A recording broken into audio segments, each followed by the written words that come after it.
How much time do you spend every day working on your dream? In the last 90 days, how many books have you read? In the last year, what new skill or knowledge have you acquired?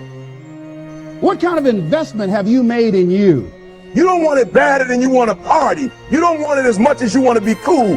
Most of you don't want success as much as you want to sleep. Some of you love sleep more than you love success. And I'm here to tell you today, if you're going to be successful, you gotta be willing to give up sleep. There is no shortcut. There is no hack. There's no sweatless solution. You're gonna have to work. There is always weakness to work on. Always. A lot of them. Why would we allow ourselves to make easy excuses? Why would you allow that? Are you going to make today count? Because that's all you can control. And that's all that matters. It doesn't matter where you start, guys. It doesn't matter what talents you're born with. It's about where you finish. And this race isn't over. It's not over. You could still come in first in the marathon. But you gotta start today. You gotta start now. You have everything you have. Everything you need is inside you. But I realize that doesn't mean just because you don't think you're good enough doesn't mean you can't be good. Doesn't mean you can't be great. Doesn't mean you can't carry on. But it's not gonna always be like this. Your condition is not your conclusion. Nothing is impossible. So you have to decide before you leave, what's that first thing that's been impossible for you? I want you to attack it and overcome it. Because if you run from the adversity that you're going through today, you'll forever be at that level in which you're going through for the rest of your life. One day you'll look back on your life and appreciate the struggle and have nothing but gratitude for everything that happened along the way. And you come to recognize that in return, you're given the chance to earn the greatest edge of all, and one that can never be taken away. You have enough right now to change your life. You have enough right now to flip this world upside down. You have enough. You got enough power. You got enough anointing. You got enough grace. You got enough patience. You got enough gifting to make your money, get out of debt, get yourself together, and change everything about your world. Realize that you have the ability to make an impact. You have an opportunity to change that story in your head. Put yourself out there, because when you do, amazing things happen. The essence of life is growth. The essence of life is growth, to do the best you can. And here's what's interesting. Humans are the only life form that will do less than they possibly can. Humans are the only life form that will settle for less. Every other life form except human beings strive to its maximum capacity. How tall will a tree grow? Approximately as tall as it possibly can. You never heard of a tree growing half as high as it could. No, trees don't grow half. Trees send their roots down as deep as possible, stretch their limbs up as high as possible, produce every leaf possible and every fruit possible. As a matter of fact, you never heard of a human physically growing half. We keep growing until we're done. Now that's a part of life we can't control. It's genetically coded. And that's probably why we keep growing till we're done. Because we can't control that part. It's the rest of our growing that we control.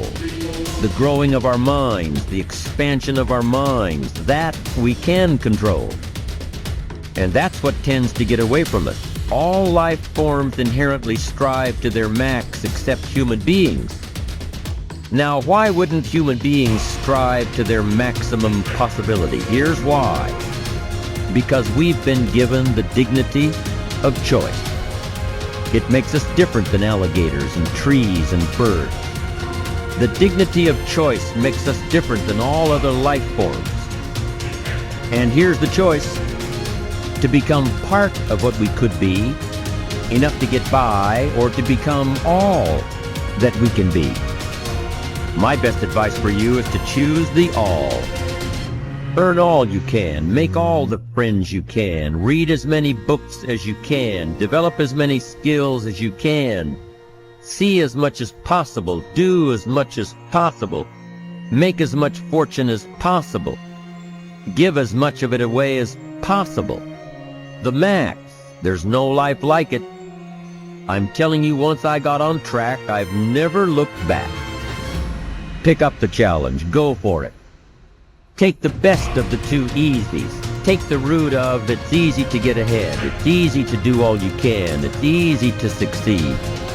It's easy to have financial freedom. The more you do, the more you get. See, if you're playing it safe, you're not going to win. If you're playing it safe, like that old saying, you know, you were taught when you're a little girl, better to be safe than sorry. Well, that's a bunch of crap. It's not better to be safe than sorry. It's by trying things that you figure out how far you can go. You got to get outside the box. Like it's reported, Edison tried 3,000 ways before he built the incandescent light. He said he didn't fail 3,000 times. He said there was 3,000 different steps to building a light bulb. Well, there's different steps to get to where you're going. And I really do treat winning and losing exactly the same. I do not let it upset me. Do you think that's a big part of why you're so successful? Well, it's part of why I enjoy it. Yeah, I think it is, because I'll try anything. Like if I'm into an idea, the idea of losing never enters my mind. See, I have worked with giants. I had the good fortune of working with Sir Edmund Hillary. He was the first man to stand on top of the world. And I worked with him on 3 different occasions. And the only difference in Ed Hillary and Bob Proctor is in his side. Now, he's gone now, but he was a big man. And he shook hands with me. His hand wrapped right around mine. I felt like a dwarf, you know. And talking to him, like it never entered his mind he wouldn't get to the top of the mountain. But he failed in 1951. He failed in 1952. It wasn't until 1953 that he got to the top of the mountain. You know, people had died for centuries trying to do that. He said, I knew if I could see it in here, I could hold it out here. Stella Mann wrote that in a book. You can see it in your head, you can hold it in your hand. And that's right. And if you're not prepared to lose, you're never going to win, because you're always playing it safe. And there's no reward in that. Dare to go forward. Winston Churchill once said, courage is rightly considered the foremost of the virtues, because upon it all others depend.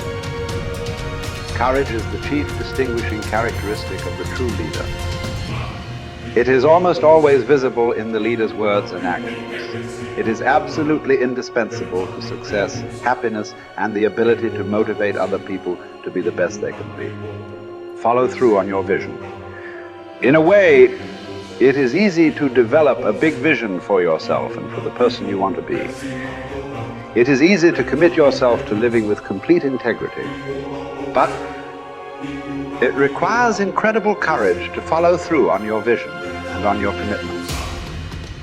You see, as soon as you set a high goal or standard for yourself, you will run into all kinds of difficulties and setbacks. Refuse to compromise. You will be surrounded by temptations to compromise your values and your vision. You will feel an almost irresistible urge to get along by going along. Your desire to earn the respect and cooperation of others can easily lead to the abandonment of your principles. And here is where courage comes in. Stick to your principles.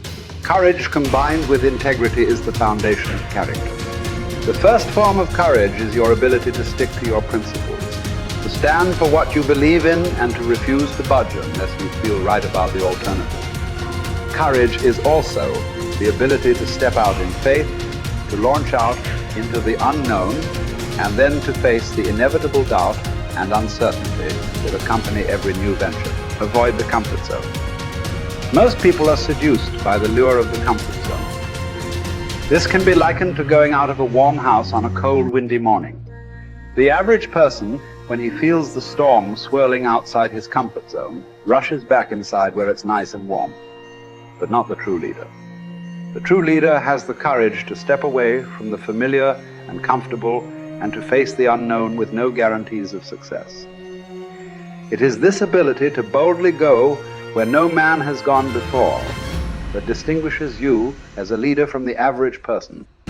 This is the example that you must set if you are to rise above the average.